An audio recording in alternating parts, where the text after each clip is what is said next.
Wednesday, and welcome back to another exciting episode of the Rocketeer Minute, where each and every day, Monday through Friday, we go over 1 minute of the greatest adventure movie Walt Disney's ever made, the 1991 Joe Johnston-directed feature, The Rocketeer. I am one of your hosts, Jim O'Kane of TVDads.com. And I'm Hal Bryan, an airplane nerd from the Experimental Aircraft Association here in Oshkosh, Wisconsin. Now, Jim, tonight we're going to talk through minute 13, and we've got a very special guest who's returning for the first time. We have, if any of you pick up a sense of sort of deja vu as we go through this this episode, we did record this one once before. We ran into some technical issues where my audio is fine, Jim's audio is fine, but our guest, the recording just didn't happen. And so rather than do sort of a karaoke episode where we, print out his words and you can read them along, we were very fortunate that none other than Pete Mummert of the Indiana Jones Minute has agreed to come back for a makeup exam. So welcome back, Pete. Thanks. Yeah, it's good to be back for the first time. It's like those old movie trailers where they always say, exactly. See it again for the first time. For the first time. Yeah, so we'll try to remember what we didn't remember about this movie, but this is a great minute that we're in. We've got a lot of great performances. We liked it so much we're doing it twice. Yeah. We can think all about these wonderful things, and we'll probably even sound wittier this time around. So, anyway, low expectations, Jim. Come on, we've talked about this. Wow. Well, thinking of low expectations, here's Bigelow planning on how little he can get out of poor Peavy and Cliff, who accidentally burned up 300 gallons of fuel. I just love John Polito. The late John Polito was a great actor, perfectly cast in this film. He knows how to act with a mustache, and as being a mustachio American, I can sympathize with him. Just that whole he's got a Danny DeVito vibe about him, and he's just telling them that he'll either see him on Saturday or see him at the see him in court, and the low, and it's just this little guy who I love his suit. I mean, we're looking at his suit, and he's got that really super high waisted thing, and he's built like it reminds me of Danny DeVito when he was the Penguin. It's just accentuating how short he is. Yeah, he's the Oswald Cobblepot of this movie. Yeah. Yes. And Natalie dressed, getting into a beautiful car. But he just really shows who's boss. Right.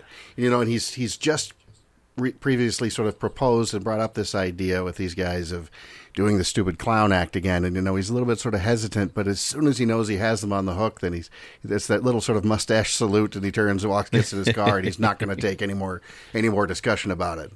Yeah. Now, Hal, as a guy who flies in and out of a lot of airports, is this the typical behavior of an FBO operator? I I feel like I shouldn't comment. There's too many places for which I would not be welcome again. No, you. They're all wonderful. The fuel prices are always fair. Service is excellent everywhere.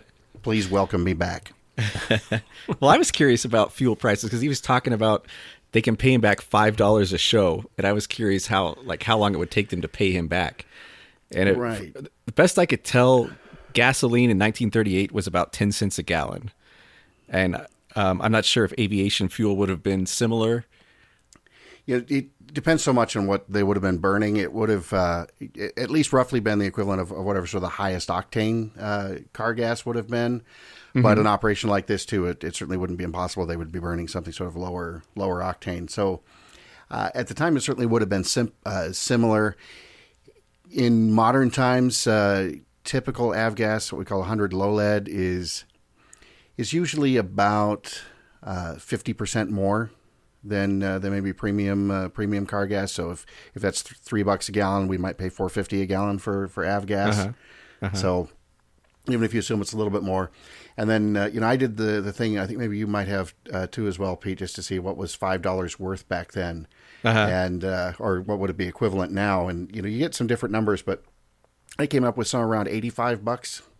Yeah, it's a lot of money. So it's a huge inflation. It's not necessarily a ton of money to make per week when you talk, I'm going to do one air show a weekend or whatever it was he's proposing. But I was curious how much of their take that is. Like, is $5 what they make, or is $5 just a small percentage of what they're making, and he's just skimming a little bit off the top?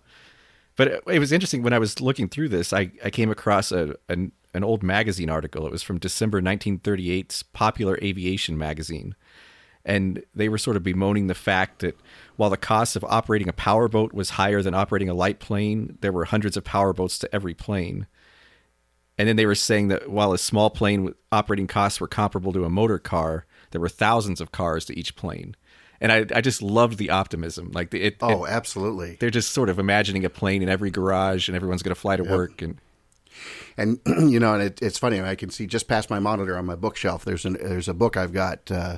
This one's probably about 1950, 52, so it's a little ways after World War II. But the title is "An Airplane in Every Garage." It's exactly what they were thinking. And jumping ahead a few years from 1938, when the Rocketeer is set, 1946, the first full year after the end of World War II, was a huge combined boom and bust for general aviation in the U.S.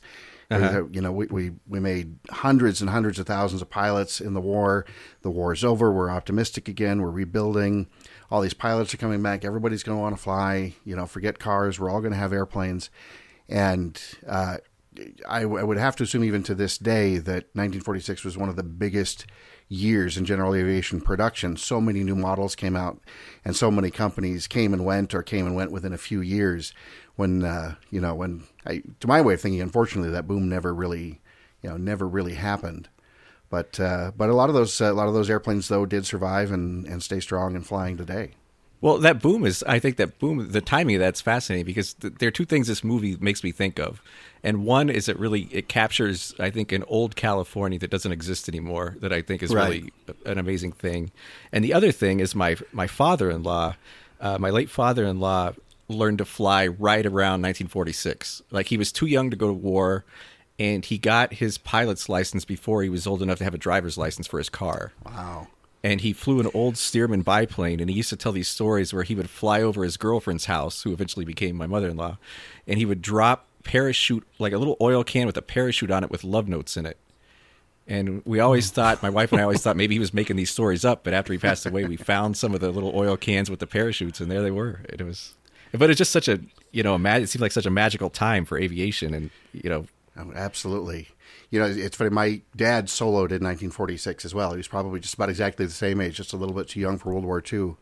And he soloed in 1946 in an Aranca Champ, which was a brand new airplane, one of the brand new designs of 46, and which they're still making to this day, 70 plus years later. Oh wow! One of the designs that really stood the test of time. But that story about the oil can and the parachutes and the notes, that's just so. It's so charming. It's the kind of thing, as a kid, before I was learning to fly, I used to dream about, oh man, the girls are going to love that kind of stuff, flying around the house, dropping things. But anyway. I would totally watch that movie. Yeah. Yeah.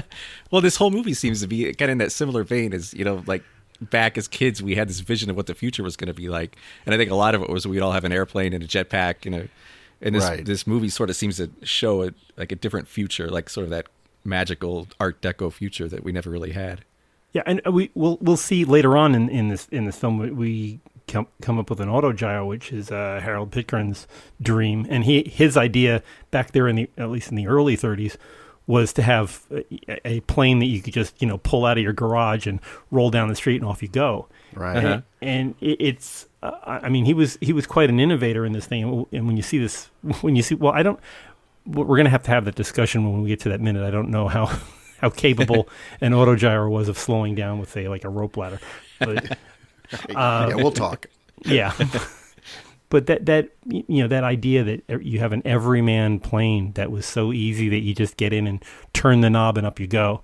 And we're seeing that today. I mean, I'm sure at the time that we're recording this, there's a viral video going around about how there's going to be air taxis that are, self-propelled jet turbine engines that you can fly in and out of the city, and it'll eventually replace Uber and things like that. And it's all part of that same dream. I mean, it sounds great when you try to figure out the practical applications and how this fits in with the people that you see that are, using Facebook with, while holding a coffee cup on their knees while they're driving. Imagine that in 3 dimensions.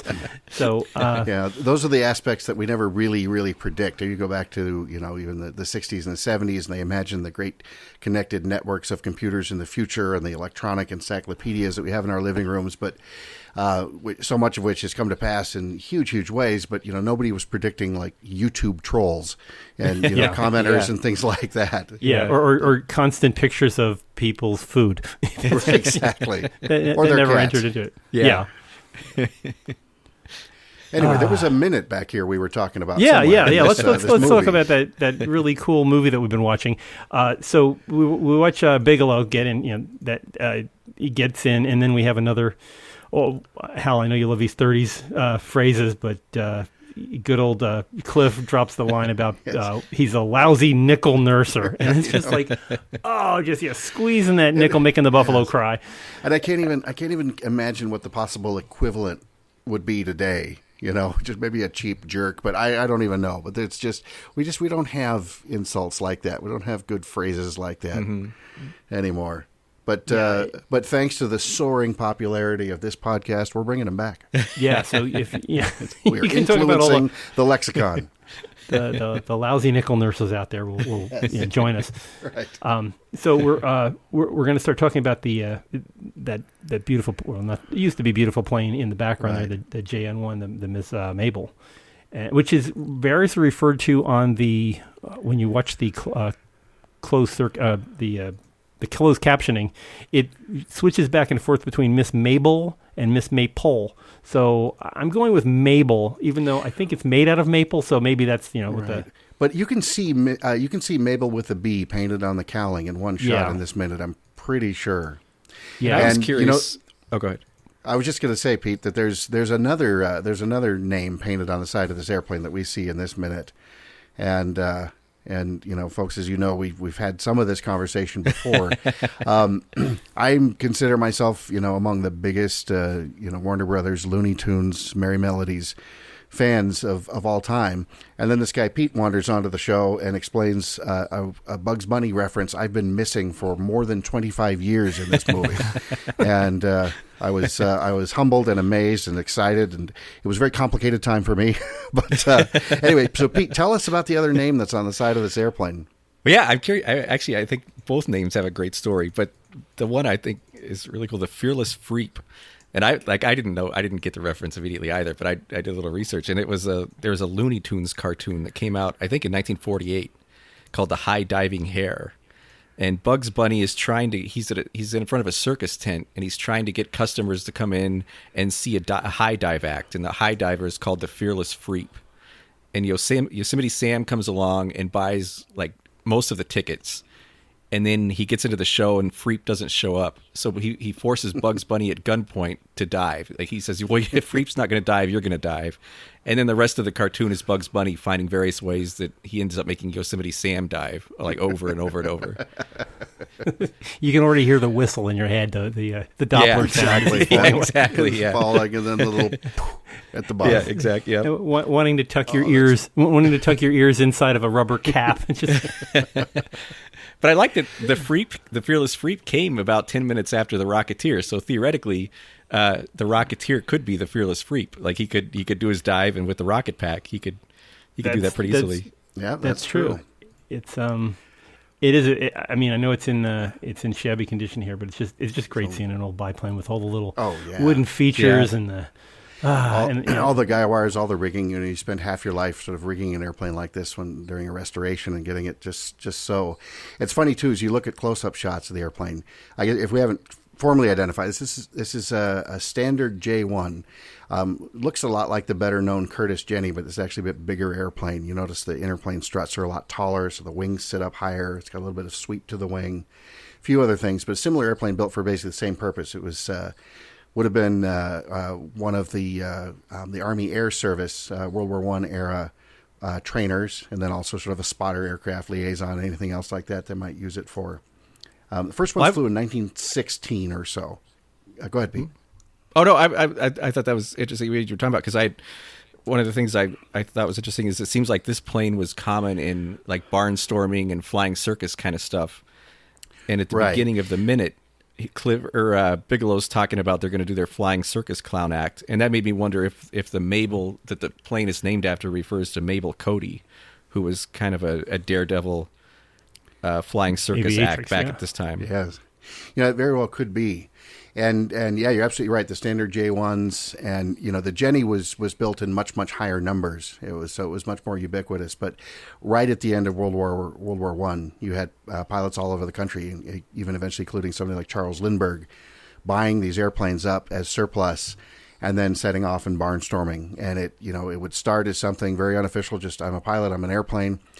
Pick a little town in the Midwest, fly, circle the town a few times, land in some farmer's field, hope he doesn't come out with a shotgun, give the farmer a ride, and then hang out a sign and say, see your town from the air for 50 cents or whatever they were charging at the time. And that was how, starting around 1920 or so and up through, certainly through the mid to late 20s, that was really how most of America, if you weren't living in a big city in particular, that's how they saw their first airplanes, was these barnstormers flying around. We've talked a bit, and we'll talk here and there about the Great Waldo Pepper. So another wonderful film that talks about that era quite a bit, and a standard J1. In fact, this very airplane isn't Waldo Pepper's hero airplane in that movie, but it is the Dillhofer airplane that you see flying in Waldo Pepper. I have a question. If since we're jumping back and forth to the Waldo Pepper, but one of the key features in the Great Waldo Pepper was the change when not the FAA, but at the time it was the CAA, right, had put down a lot of rules against things like wing walking and like the low level passes through downtowns, and you couldn't fly under 500 feet and things like that. So I'm thinking, just as the backstory here, Peavey and Secord relied on those old barnstormer days to make a living, and then that living dried up, say, 34. So like 4 years before this would be when they had to stop doing their cross-country stuff because it was illegal. Right. Yeah, there were so many more rules about it. You still saw a little bit of it, but that's when the pilots started getting together and say, let's do something a little bit more organized. And we'll have the flying circus, sort of named ironically or otherwise after Baron von Richthofen, Red Baron's squadron. He called it the flying circus. And that whole concept came about saying, well, we'll get together and then we'll do, literally like a traveling circus. We'll come to your town. We make an agreement with the local airport, because there were airports by then, and do that sort of thing. And then I think what you're seeing here with Bigelow is, granted a lot of this is around the races, but you also get the sense that this is one of those places where there's a show here in town every weekend, which seems like it would be impossible to sustain. But certainly when he talks about, you're going to do the clown act and you can do it for months until you pay me back, that implies that either, maybe their group might travel either in a smaller local area, or it might just be, come out every Sunday to the big air show at Bigelow's Field. Yeah, I mean, they're just one hill over from Hollywood, so I mean, they've got all of LA to, even back then, the 30s, LA had a lot of people, so this was just a thing to do, like going down to Marina Del Rey or something. You go see the air show. But yeah, I mean, it's and as you were saying, with being more organized and having kind of rules and regulations, the airmen themselves became kind of self-regulating to beat out what, having the FAA impose stuff on them. They already came up with, these are the rules we're going to do, and this is how we're going to handle it. And I think that continues to this day with the organization that you're with, Hal. I mean, you guys kind of work on standards and things for stuff that hasn't happened yet, so that when the government finally comes in, it favors the needs and desires of of people, the flying populace. I mean, I think that's where it goes. As independent a group as personally as pilots tend to be, it's a really astute point you brought out, Jen, because there is sort of a history in the aviation community of sort of staying one step ahead of the regulators, but in a positive way, in a good and supportive way. Like I said, if we can sort of police ourselves and help define what these standards should be, then we get to sort of preserve the freedom to fly and to do this thing that we all love so much. Yeah, and here we are at the start of it all when these are all trying to get figured out. So anyway, back with Cliff and Peavey as Peavey's looking over what's wrong with the number 5 cylinder shot and all this other jazz, and And very quickly, Jim. Sorry to interrupt, but Yeah. just as you in these seconds here, when we've seen close up of the airplane, you can look pretty closely, and you can see that the ugly patches and things are just vinyl that's stuck on, and of course the dirt that they added for the film to make the poor airplane look a lot worse than it was. It was always a very sound, very flyable airplane, even during the making of the movie. And I, if you'll indulge me, I do have to point out maybe one and a half more quick things about Miss Mabel here, this standard J1. So first of all, the airplane's been re-restored fairly recently. It's down in Creve Coeur near St. Louis, and it is actively flying again. So it's painted. It's bright red now. It's very, very pretty. But Pete, this is something that I didn't know the first time we had this conversation, but I dug up. So this airplane was in an episode of Young Indiana Jones. Really?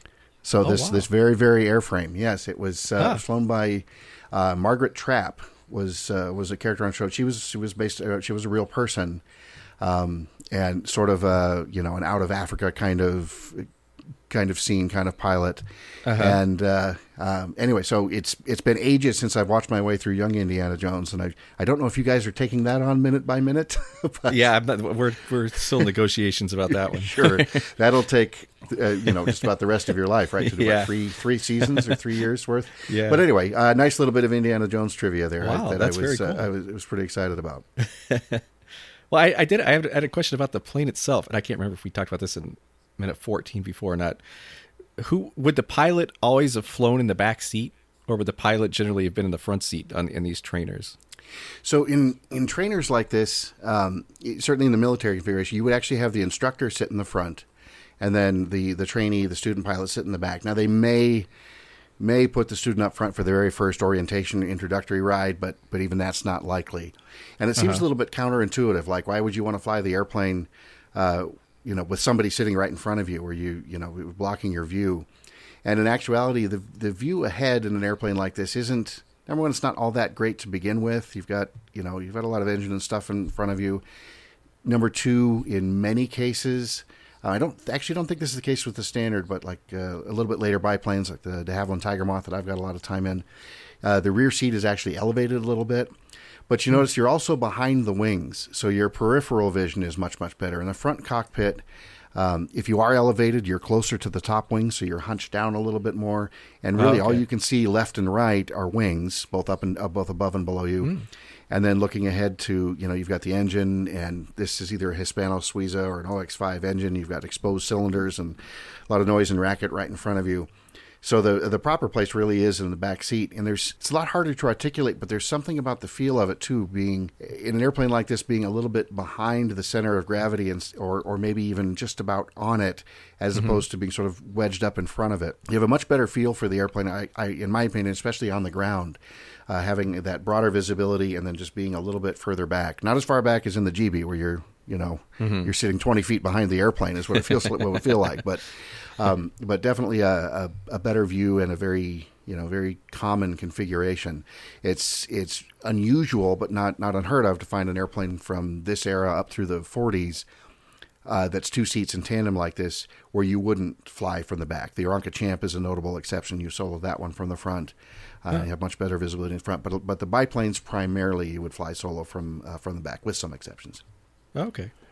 Wow. Were there any available in a side-by-side at all? I mean, I don't know if they'd ever been modified that way.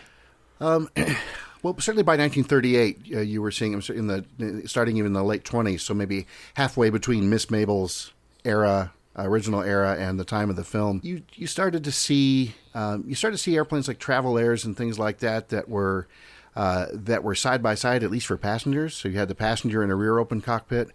And then, in fact, there was an airplane later, the company reformed, they built an airplane called the New Standard. Configuration-wise, it looks a lot like Miss Mabel here, but then you realize it is a good bit bigger. A single pilot in the back, and then an open cockpit in the front, just like this one. But instead of one seat in the front, there's actually seating for four, which is unbelievable. Wow. And that was a really popular ride-hopping airplane. You cram four people in the front of it, and it's sort of club seating. Two people are sitting facing backwards. Pretty unusual. Now, when they started building more of the cabin airplanes, and you started seeing that happening in the late 30s, and a bit of a pause. Then, of course, after World War II, that's when you really saw side-by-side seating become a lot more common. By this time, Piper would have had at least one airplane with side-by-side seating by 38 or so, but not quite as common yet. Now, on the standard Jenny, is there wing warping going on while as a control surface, or are you just relying on the ailerons and the So rudder? these are just ailerons. It's funny you bring up. So you mentioned the Jenny again, a very very similar design to the standard here, but a competing design. Yeah. Jenny designed by Glenn Curtiss, one of the great pioneers of aviation, and he was not the very first person to use ailerons, but he was really the first person to put them into production on airplanes like the Jenny, but even earlier than that, his Curtiss Pusher designs. And one of the things that drove him to it was the fact that by using ailerons, he could build airplanes as early as 1909, 1910 without violating the Wright brothers patent, because the Wright brothers patent specifically called out wing warping. Now, now when we look at an airplane, you think, I probably don't want to bend my wings while I'm flying. Nothing about that seems intuitive. It seems like that's a good or okay thing to do.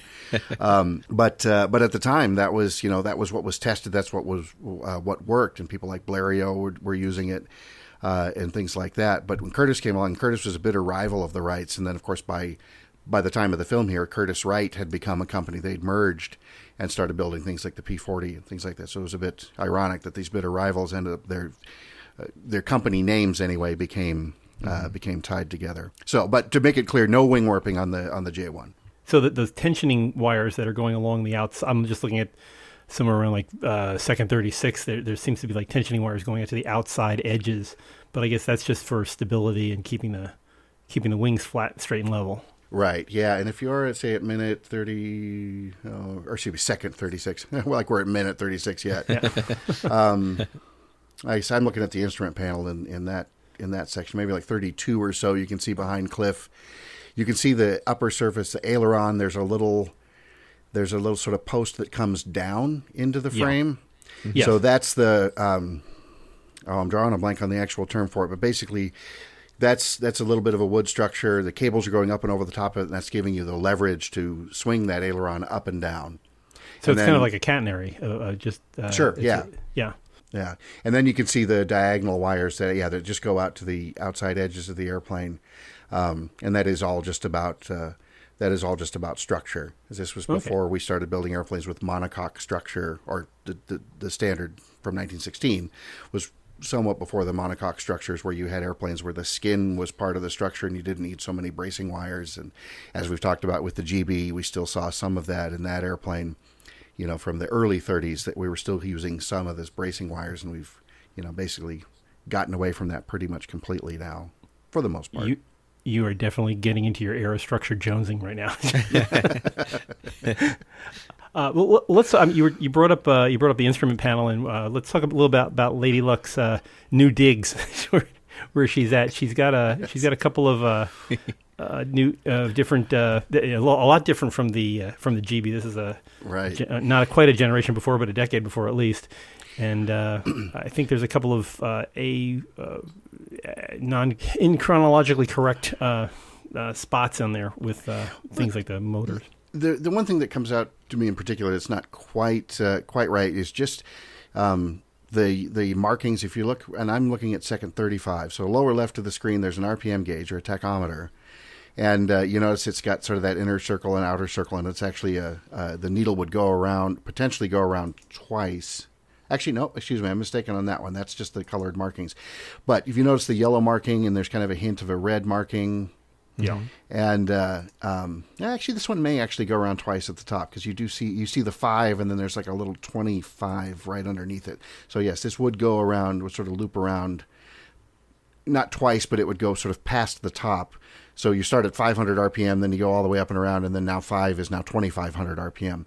Anyway, long story short, I'm really, really rambling here, guys, but the those colored markings you can actually see are, as far as I can tell, actually sort of stuck on the glass. And those would be little things like little vinyl cutouts you'd put on there.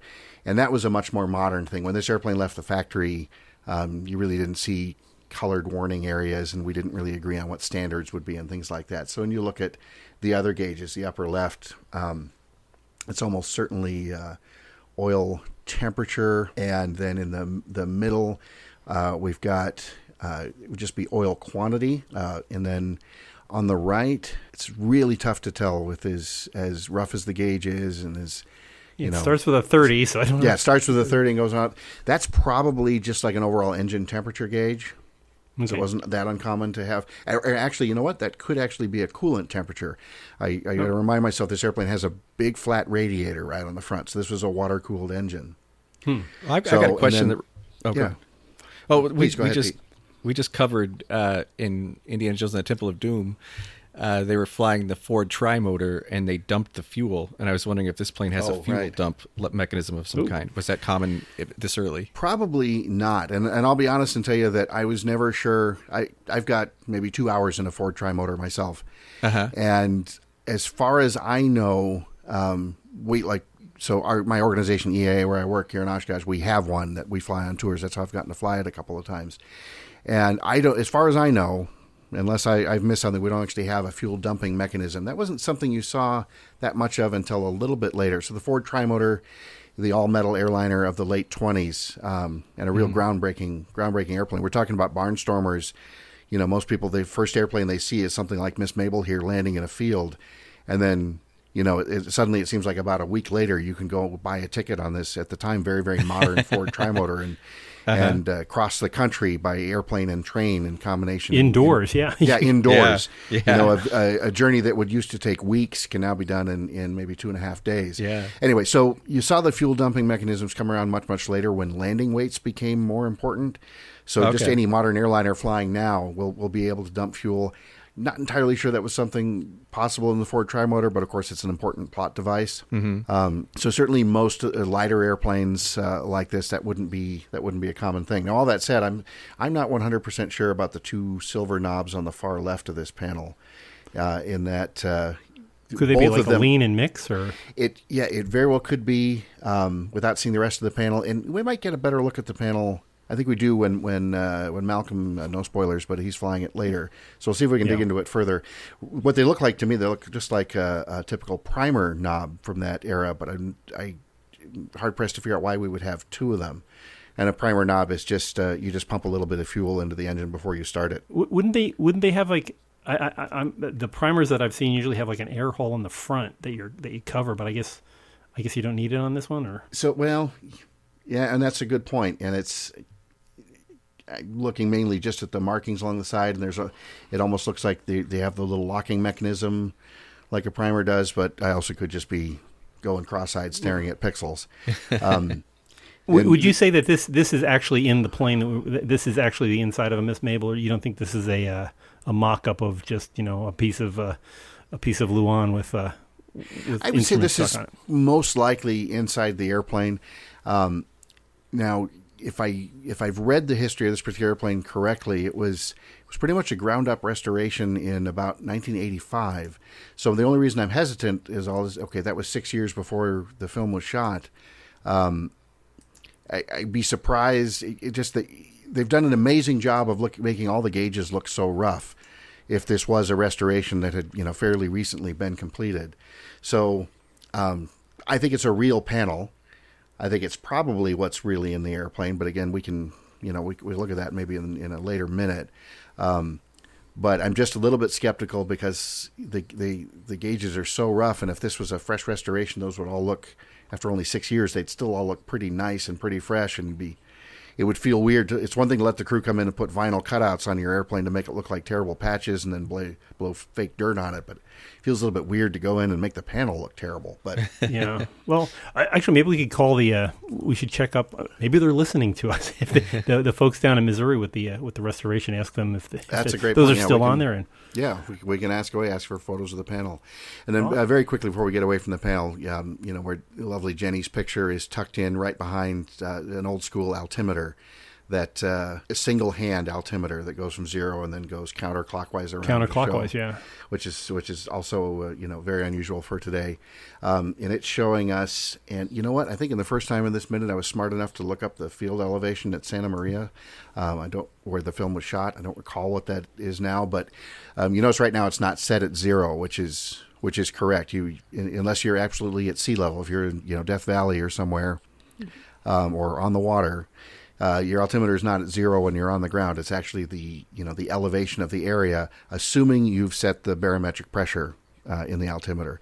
So it looks like 261 feet is the elevation. Yeah. So that's awesome, Pete. You absolutely rule. You've learned how to Google quickly. You've and earned your quietly. wings today. Yeah. Yes. So this altimeter is showing us right flat at 500 feet, and that's also not, if the airplane's not flying, one of the first things we do before we fly an airplane like this is we adjust the altimeter to the current pressure, the current barometric pressure. Is it high pressure, is it low pressure? We find out that exact number. We dial the altimeter so it matches that, and then so now the altimeter is calibrated and will read correctly for the flight. But as we fly, especially we go from point A to point B, you've got to reset it periodically by knowing what the pressure is. Now, if you don't know what the pressure is when you get an airplane like this, but that airport is 261 feet, then you just turn the knob until the needle points at 261, and that tells you the pressure. Okay. But anyway, point being, nice little touch that the altimeter isn't just bottomed out at 0. It would always be somewhere above 0 unless there was I guess maybe a tornado or something blowing through. And flying out of the Netherlands. Yes. Question to the in the history of instrumentation: when did the artificial horizon become a standard thing on, in front of you? So it's an excellent question, and I would just be giving you an educated guess. And it's funny as you say this. I'm looking across the room. I've got an artificial horizon sitting on my windowsill. That's from our family airplane that was built in 1944. And this was the thing. When I was 4 years old, we bought the airplane. I had to sit on phone books to fly it. I was a 4-year-old, learning to fly. Back when they had phone books. Yeah, back when they had phone books. See, and I still couldn't see over the instrument panel, so I would stare at this artificial horizon to keep the airplane level. So you were on ILS from a young age. Yeah, exactly. I was an instrument pilot as a kid. Then, of course, you got Stephen Hawking. Stephen Hawking, listen to me. Geez, Stephen Wright. Wow. Very different people. Very, very different people. And so I married an axe murderer doing his bit about how the artificial horizon is better than the real horizon. But anyway, to answer your question, I would say if you want to talk about really becoming standard, certainly in private and general aviation airplanes, that you didn't see until a good bit after World War II. It's, your Piper Cubs and things like that they made well into the 40s, didn't have them. In terms of them being, existing and things like this, we'd be talking mid to late 30s, so right around this time frame. It's still not uncommon today to find, restoration of an older airplane, maybe up through the 40s, even early 50s. It's a little bit of a stretch. That just doesn't happen to have one because you're flying in visual conditions. You've got your eyes. You can look outside. You can look at the wings. You can see whether you're level or not. But certainly in the 40s and 50s, they really became standard on just about everything. Now your World War II fighters and things that are starting to be developed about the time of this movie, those would have had them because you're preparing to fly in, all weather, all manner of conditions, flying at night, things like that. Right. Okay, so we finally get to the point where Cliff decides he's going to jump in and see if he can fall through the bottom of Miss Mabel, and he bangs into something rather loud, and he's not sure what it is. After saying he said he could fly a shoebox if it had wings, which is a great line. Right. But he doesn't know what it is, and Peavy's asking him what is it, and he said there's something under the seat. We get a nice view of that wicker-based chair, which we had talked previously about the ability of getting people that can do caning to this day for restoring old chairs, and I just can't imagine how long that must take just wrapping all the little pieces of cane around that beat up old chair. Yeah. And again, considering what you had said about this was a restoration for 1985, I just wondered how it wore down so quickly, unless they kind of notched it up a bit, which I can't imagine them. Even if it's Disney, I can't imagine them letting them do it. But it's a beat up old chair. Well, I'm definitely interested now to talk to the current owners a bit more and see if we can figure out a little bit more about the history of it. And that number that I gave you, that 1985, is just from the aircraft registration, and so there's a number of reasons why that might not be exactly correct either. But it'd be interesting to dig into. Yeah. And is this the first time that we find out that Peavy's real name is Peabody? Yeah, we were looking at his little ditty bag there, which I'm assuming this was when he was from like the Army Air Corps, and that's an old Army Air Corps duffel bag where they had sprayed his name. And I think at one of these things I stopped it briefly, and he had it says MC Peabody as far as I can tell. Huh. Oh no, I'm sorry, no, it is Peabody. Excuse me. There was another place where there may have been this is not the place. It just says Peabody sprayed on it. This might have been my assumption in the backstory was that he was in the Army, the American Expeditionary Forces, the Army Air Corps back in the First World War. He got into mechanics part of it afterwards. But yeah, this is actually where we find out that his full name is Peabody. Right. Mm. And we do see pictures of him, and we know he was a pilot. We see pictures of him in the Bulldog Cafe in later scenes. Where he's decked out in his flying gear and he's posing next to a Jenny, but we'll freeze frame and zoom in and make ourselves crazy when we get to those scenes, those minutes.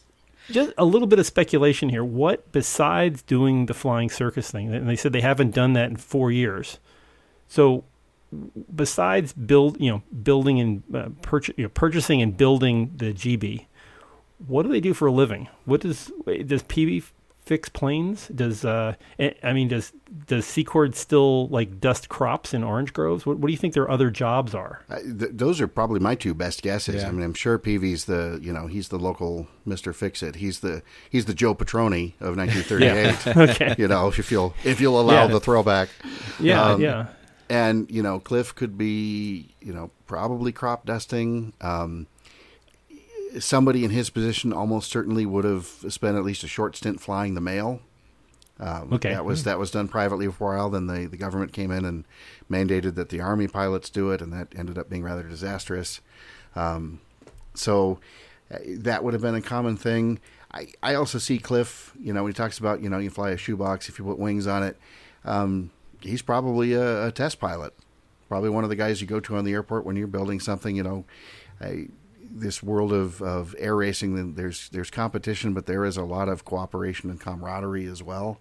And it wouldn't be all unheard of for somebody else to be building an airplane to race and coming to Cliff if he's the best guy on the field and having him do the test flights.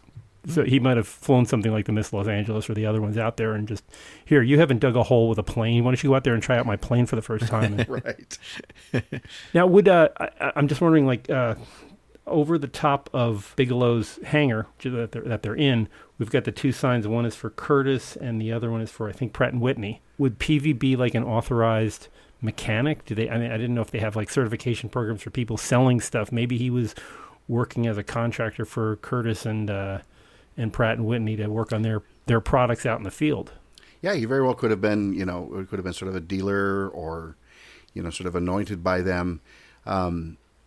And there were mechanic certifications which just sort of starting to come into play in this era. But, you also wouldn't be surprised that if you're semi-independent, and we don't really know who owns this airport. Does Bigelow own it? Does he just own this hangar? Is he just the airshow operator? Is he the operator of the whole airport? Which he probably is because of his concerns about the fuel truck and all that. He may well just be selling billboard space to the highest bidder. Hmm. Yeah, that's true. Well, he does. I mean, it does say under the sign Bigelow Aeronautics. Right. It does say that he does sales or storage and service. So he puts planes up. He's got the hangar, and he also does service. So I'm thinking maybe he might have other deals. I get the feeling that Bigelow has a lot of fingers and a lot of pies, so he may have a whole coterie of folks that mustache is too for him. Small for him to not be involved in a lot of things. So they do pick up the duffel bag there and wander over to clean off. They actually have a spot with a clean spot to put it down, but we're not going to find out this minute what's in that magic little canvas bag. We're going to have to wait till tomorrow, where you can hear an unrepeated episode. Way more natural, less stilted. Yeah. Pete, thanks for coming back and doing a special edition of your previous appearance, and hope to have you back on again as we get further into this. But we'll leave PV and Cliff. They're about to open a bag, and we'll get literally the big reveal tomorrow on the Rocketeer Minute. So for those of you listening on online. I hope you've already subscribed out there on iTunes and on Google Play. Just go to either of those devices, either of those services, and click subscribe, and you get this delivered to you hot and fresh every day. Join us at the big website, rocketeerminute.com, where you can read about all of these episodes, pick up previous episodes, pick up some cool swag we've got out there, and just jaw about the show. Or if you want to also talk on social media, we're available on Facebook at the Rocketeer's Bulldog Cafe. Just look for it, and everybody's there. Lots of cool pictures people are posting lately of old ships and things, so it's really neat. Join us there. But please join us here tomorrow as we get into finding out what's in that bag with Pete again. So until next time, over and out.